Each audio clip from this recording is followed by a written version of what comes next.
Now, the third vulnerability that we're going to speak of is cookie poisoning.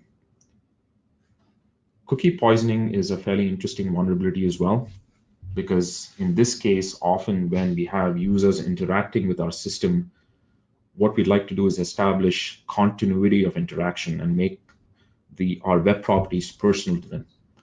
So if you examine this flow, like we stated before, we accept login and password, and then we create a cookie that represents this login information, and we forward that information to this page, dashboard.jsp, which persists the cookie on the user's local host, which essentially means that the next time the user visits, he still experiences a more personalized view of your web properties.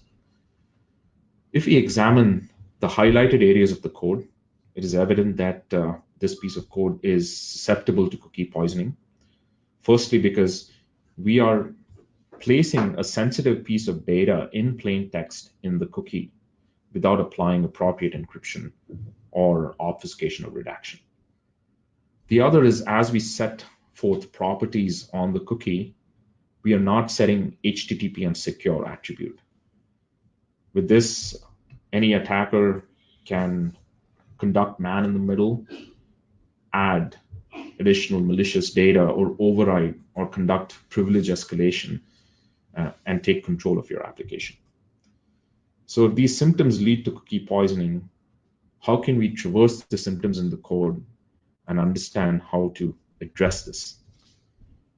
So we can use Ocular to navigate this again to identify the way to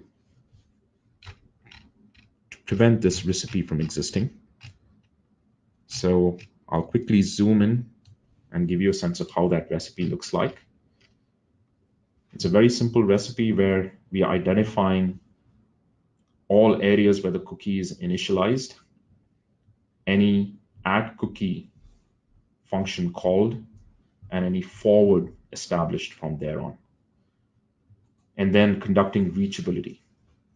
So note, with 3 specific lines, we can establish and understand whether you've created a cookie that accepts a critical piece of information in clear text, and then conduct reachability to understand whether you're setting any HTTP only property or set secure property. And if you're not, then you have all symptoms leading to cookie poisoning.